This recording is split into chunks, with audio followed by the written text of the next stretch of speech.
Israël. Israël semble-t-il être abandonné par les États-Unis. Tel Aviv est en feu.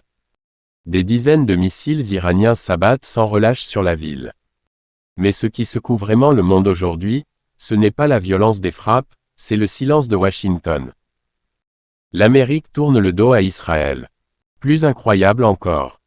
L'Arabie saoudite, longtemps ennemie jurée de l'Iran, apporte son soutien à Téhéran.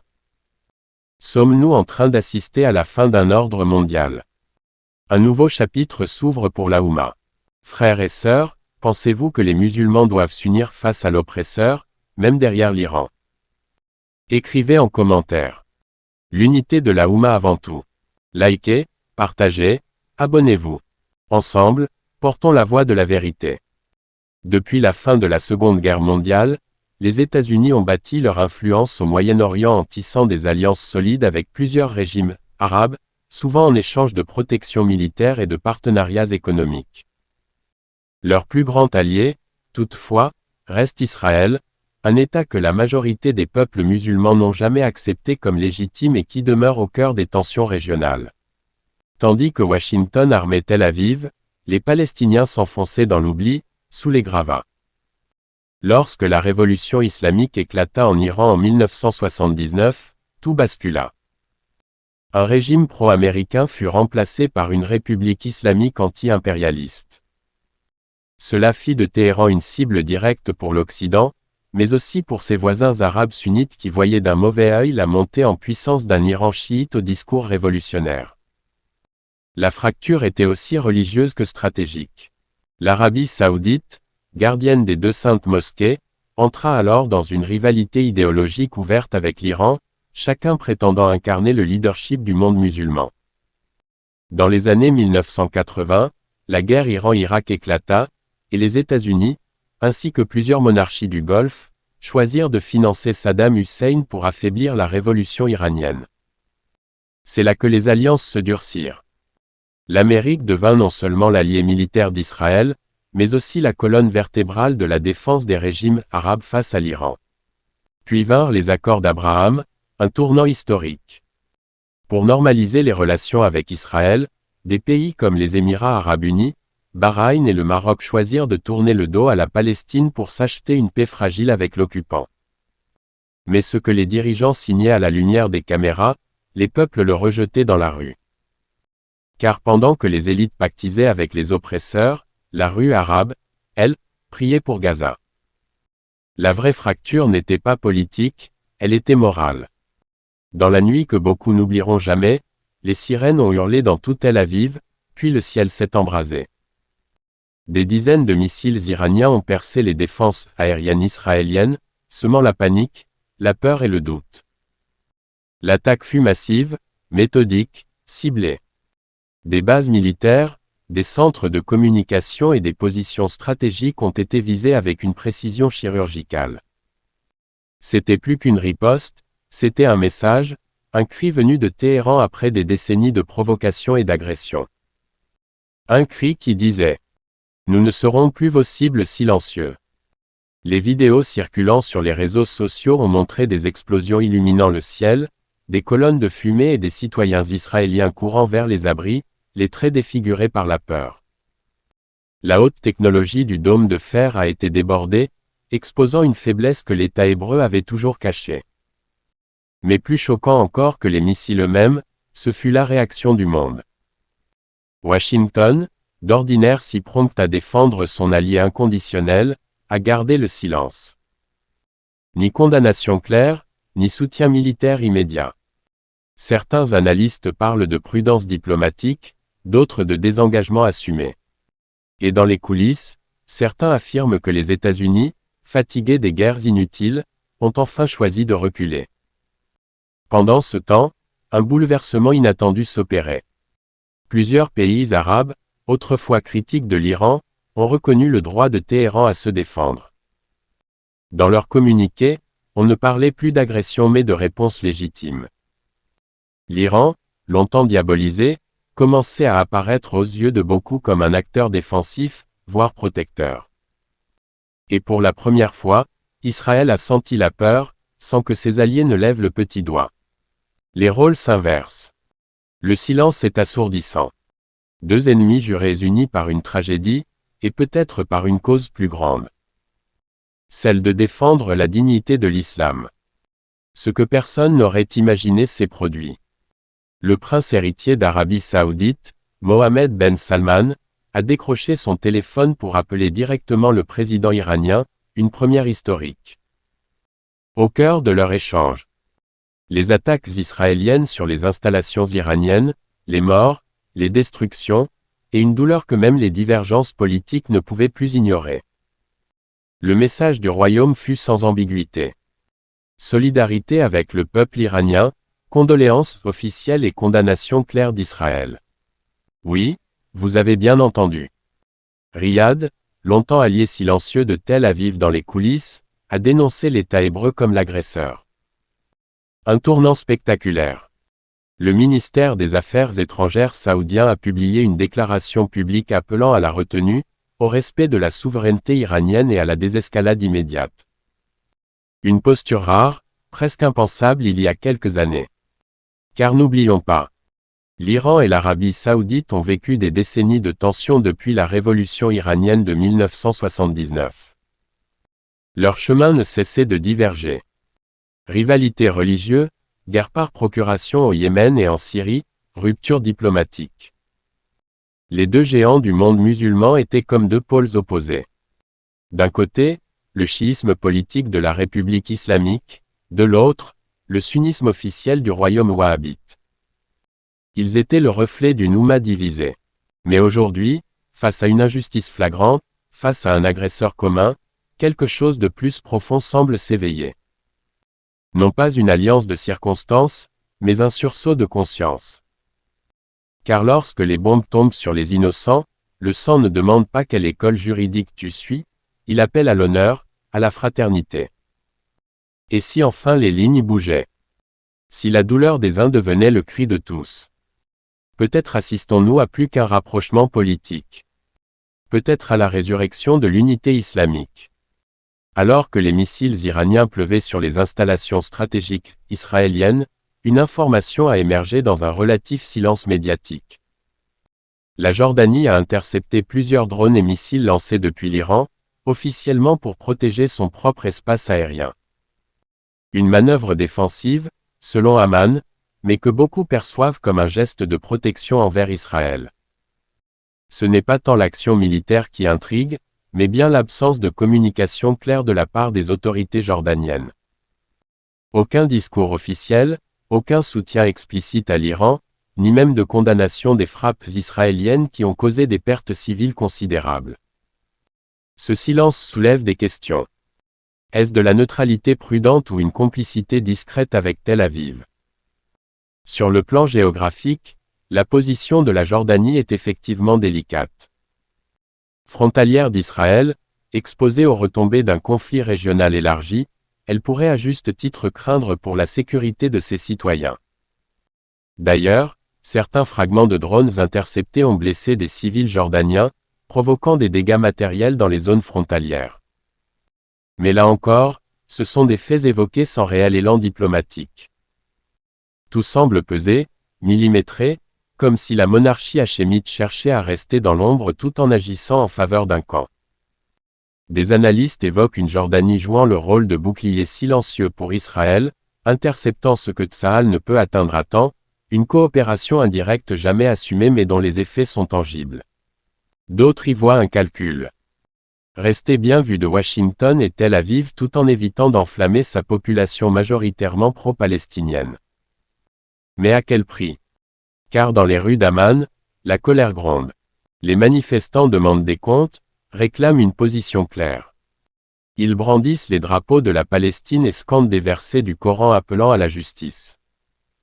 Pour eux, ce n'est plus une question de géopolitique, c'est une question de foi, de loyauté envers la Oumma. Y a-t-il encore place à la neutralité quand les mosquées brûlent et que les civils tombent? Le silence devient alors une position. L'onde de choc provoquée par l'abandon apparent d'Israël par les États-Unis n'est pas qu'un événement militaire, c'est un séisme politique qui bouscule les équilibres établis depuis des décennies dans le monde arabo-musulman. Les alliances qui paraissaient indestructibles s'effritent, les masques tombent, et une vérité longtemps tue commence à éclore. Les peuples musulmans ne veulent plus être les spectateurs d'un théâtre dirigé depuis Washington. Ce que nous voyons aujourd'hui, ce n'est pas juste une crise, c'est peut-être le début d'une indépendance stratégique musulmane.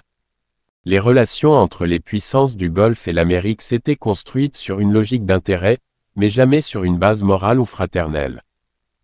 Aujourd'hui, cet intérêt s'effondre à mesure que l'Amérique se montre prête à sacrifier ses propres alliés pour préserver ses intérêts intérieurs. Ce vide crée une opportunité. Celle de voir émerger un nouveau bloc musulman, affranchi des tutelles étrangères. L'Iran, l'Arabie saoudite, le Qatar, la Turquie, et même des pays africains musulmans, pourraient, malgré leurs différences, choisir de bâtir ensemble un front commun fondé non sur les doctrines politiques, mais sur la défense des causes justes de la Oumma, à commencer par la Palestine. Cela paraît peut-être utopique, mais l'histoire islamique regorge de moments où les divisions ont été surmontées par la force de la foi. Les batailles décisives de l'islam n'ont jamais été gagnées par le nombre ou les armes sophistiquées, mais par l'unité des cœurs. À chaque période de faiblesse, chaque fois que la Oumma semblait au bord de l'effondrement, c'est par l'union, la patience et la sincérité qu'elle a su renaître. L'ennemi d'hier peut devenir l'allié d'aujourd'hui si l'objectif dépasse l'ego des rois et des présidents. Et si l'histoire ne faisait que se répéter? Car chaque fois que la Oumma a été opprimée, elle s'est relevée par l'unité, la foi et le courage. Ahmed, 11 ans. Ce soir-là, comme tant d'autres nuits à Gaza, le silence est brisé par des explosions qui résonnent au loin. Depuis sa petite chambre, il regarde par la fenêtre le ciel déchiré par des éclairs de feu. Les lumières rouges des missiles illuminent les nuages sombres, dessinant une danse effrayante que même les adultes peinent à comprendre. Sa mère est assise près de lui, essayant de cacher son angoisse derrière un voile de courage. « Maman, est-ce que les missiles vont encore tomber ?» demande-t-il d'une voix tremblante, ses yeux grands ouverts comme pour chercher des réponses dans la nuit. Sa mère serre sa main mais ne trouve pas les mots. Comment expliquer à un enfant que le monde autour d'eux semble s'effondrer, que les cris, les larmes et la peur sont devenus une routine? Ahmed ne comprend pas tout, mais il sent que cette nuit est différente. Alors qu'un bruit sourd secoue la maison, il se redresse, écoutant attentivement les nouvelles venues des rues. Puis, avec une innocence bouleversante, il se tourne vers sa mère et murmure. « Maman, aujourd'hui, ils ne sont plus seuls, les Palestiniens. » Sa mère le regarde, émue, ses yeux brillants de larmes. Elle sait que ce qu'Ahmed vient de dire n'est pas seulement une question, c'est un espoir. Un espoir fragile mais puissant que la communauté musulmane se rassemble, que la Oumma s'éveille pour protéger ceux qui souffrent. Dans ce moment suspendu, Ahmed ne voit pas seulement la peur, il voit la promesse d'un monde où son peuple ne serait plus abandonné, où la solidarité dépasserait les frontières, les rivalités et les douleurs du passé. Il imagine des frères et sœurs musulmans à travers le monde levant leurs mains en prière, se tenant unis malgré la distance, partageant la même foi et la même douleur. La nuit continue, mais pour Ahmed, elle porte une lumière nouvelle, une lumière née de la conviction que même au cœur de la tempête, la force de la foi et de l'unité peut changer le destin. Le petit garçon ferme les yeux, son visage éclairé par la lueur d'une étoile invisible, celle de l'espoir. Et dans le silence d'après la tempête, son cœur murmure une prière. Que cette épreuve soit le début d'une Oumma enfin rassemblée, forte, solidaire, et qu'un jour la paix revienne dans ces terres tourmentées.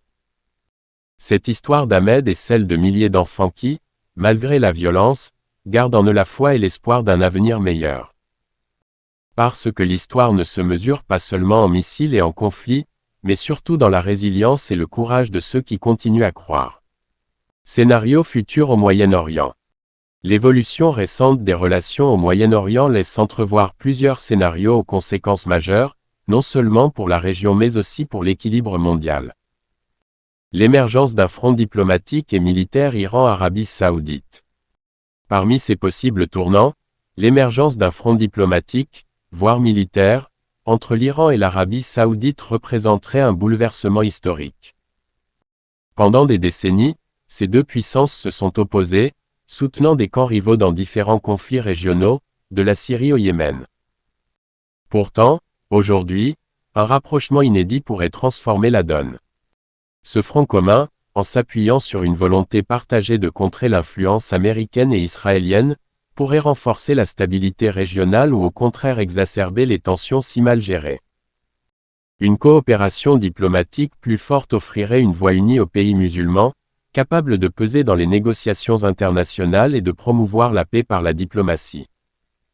Sur le plan militaire, une alliance de ce type, bien que risquée, montrerait que les divisions religieuses et politiques traditionnelles peuvent être dépassées au nom de l'intérêt commun. Le désengagement des États-Unis et l'affirmation musulmane. Parallèlement, on assiste à un possible désengagement progressif des États-Unis du Moyen-Orient, une tendance déjà amorcée ces dernières années. Cette nouvelle posture américaine s'explique par des priorités géopolitiques qui évoluent, notamment avec la montée en puissance d'autres régions stratégiques comme l'Indo-Pacifique. Ce retrait pourrait laisser un vide que les puissances régionales chercheraient à combler, modifiant radicalement l'équilibre des forces. Pour les pays musulmans, cela représente à la fois un défi et une opportunité.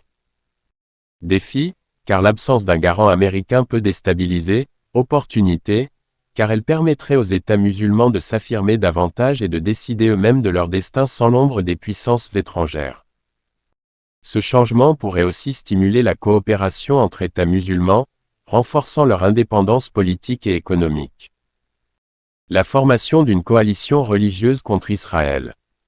Un autre scénario à envisager serait la formation d'une coalition religieuse contre Israël, fondée sur des affinités idéologiques et la défense des droits des Palestiniens. Une telle coalition, rassemblant sunnites, chiites et autres groupes musulmans, aurait un poids symbolique et politique immense. Elle incarnerait une solidarité de la Oumma à l'échelle internationale, dépassant les clivages sectaires qui ont trop souvent affaibli le monde musulman. Cette unité religieuse pourrait se traduire par un soutien accru aux Palestiniens, par la pression diplomatique sur Israël et même par une coordination plus étroite des moyens politiques et économiques pour faire face à l'occupation. Toutefois, la réussite d'une telle coalition dépendrait de la capacité des dirigeants musulmans à mettre de côté leurs différences historiques pour privilégier une cause commune, ce qui reste un défi majeur. La reprise du leadership moral du monde musulman. Enfin, ces évolutions pourraient annoncer une reprise du leadership moral du monde musulman sur la scène internationale. Après des décennies de marginalisation ou de division, un nouveau leadership, basé sur des valeurs éthiques, la justice et la défense des opprimés, pourrait émerger.